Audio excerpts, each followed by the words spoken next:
In other news, almost half the South African population is believed to be either obese or overweight. The Obesity Medicine Association advocates for treatment plans based on 4 pillars: nutrition therapy, physical activity, behavioral modification, and medical intervention. Now, for those who choose to manage their weight holistically, it is a lifelong journey. Newzroom Afrika's Vaylen Kirtley filed this report. Obesity is a complex condition with growing numbers of individuals suffering worldwide. It's not simply about carrying extra weight, but rather the health complications that it brings. According to the World Obesity Atlas, 78% of non-communicable disease-related deaths are linked to being overweight and obese, and they occurred in lower and middle-income countries last year. While the WHO recognizes obesity as a disease, there are some academics who disagree with this categorization. The decision to tackle their problematic weight naturally proves that holistic interventions can be effective for some. Ntombi Mongwe decided in December 2022, at 127 kilograms, that it was time for a change. Through clean eating and intermittent fasting, she dropped 49 kilograms in a year, a feat which has seen her finally get a hold of the hypertension she's been managing for a decade. After I lost too much weight, I went back to my doctor, and then I was doing a regular checkup with my doctor, and then my blood pressure was stable, and then for the period of 3 months, he reduced the strength for the medication to the lower dose. And then I went back after 3 months to check my blood pressure. It was also stable. And then after that, my doctor discontinued me from taking medication, but I'm monitoring my blood pressure on a daily basis here at home. I've got the machine. And since I started the lifestyle of eating healthy and exercising, my blood pressure is stable now. According to neuroendocrinologist Dr. Giles Yeu of Cambridge University, losing weight is more than just mind over matter. Your brain, everyone's brain, hates it when they lose weight. It doesn't matter your starting point. You could start from a point where you are athletic versus someone who's not athletic, couch potato type phenotype. The moment you lose a little bit of weight, we're talking even a few pounds. I'm not even talking, you're talking about a stone. Even if you lost 5 pounds, what happens in your brain is your brain is used to you or me carrying a certain amount of weight. The moment your weight starts to go down as an adult, it goes, hey, this is a big flag comes up. This is reducing my chance of survival. This is what the brain thinks. And so what it does is it begins to use strategies, not conscious, nothing to do with our brain, anything like that, to drag us back up, kicking and screaming to where we were before. First of all, it makes us hungry. Okay, so it makes us hungry. And second, it actually very, very secretively lowers your metabolism ever so slightly, so that even eating exactly the same thing, you are now storing more than you're burning. Dr. Cleve McIntosh says the key is becoming more conscious about what triggers the hunger, more conscious about what you're eating, and using tools to build in pauses that give you a moment to connect mind and body. My experience is that most of my patients know how to eat in healthy ways, and even people who are overweight or obese can often write the textbooks on what's healthy food and what a healthy food plan would look like. They really don't need more information on healthy eating.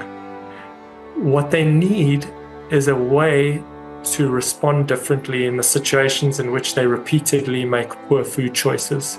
And they know what those situations are, and they know that they keep making those choices that are self-harming.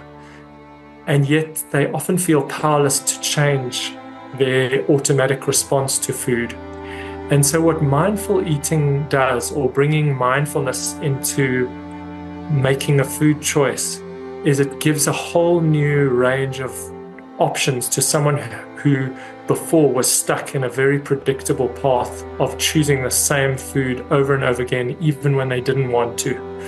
By connecting with the feelings, they can take a few steps back from that automatic decision-making process that they've got stuck in and find that they somehow are able to start making choices that is much more consistent with what they want for their weight and for how they want to feel. Psychology, emotions, and food are closely related, something that support groups such as Overeaters Anonymous understand.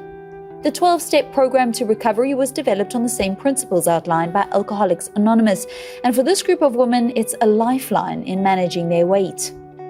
I joined probably 20 years ago now. There was a little leaflet at the local supermarket, and I still remember how I glanced around, nobody was looking, and then I grabbed the little leaflet, and it took me a while. I think it took me a few days to get the courage up to actually phone the number, and then I phoned, and I thought it was just another weigh and pay group for losing weight, and then when I got there, I realized, no, this is completely different. And then they suggested, to stay for 6 meetings before you decide whether it's for you. And that's what I did. I just followed that instruction. And by the 6th meeting, I had asked somebody to be my sponsor. And a sponsor is just somebody who takes you through the 12 steps, it's just another fellow who is also a compulsive eater, and they hold your hand and you can ask them questions and they help you. They explain how the steps work and they help you through it.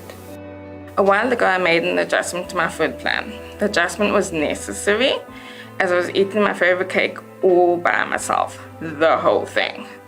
Then I would go to the shop to buy more to replace the previous one, so that everyone would get a slice. But I just ended up eating the second one by myself again. I stole the cake and ate it when no one was looking. I used to lie, steal, and cheat to get food. One night I went to church and the petrol tank was low. So I told a friend and church leader that I didn't know how I was going to get home that night. He gave me some money for petrol, and guess what I did? I hit up the first drive-thru.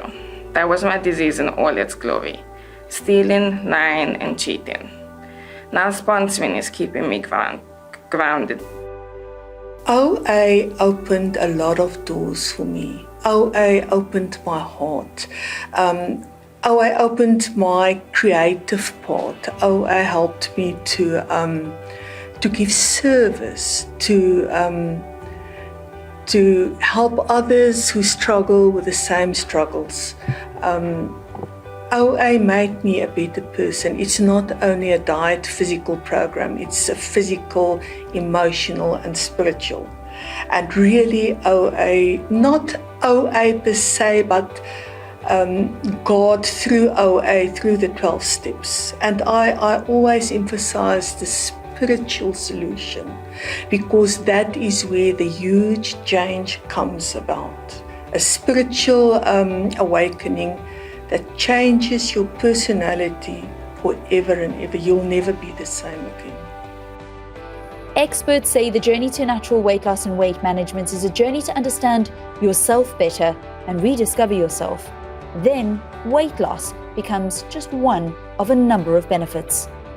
For Newzroom Afrika on Channel 405, I'm Vaylen Kirtley in Cape Town.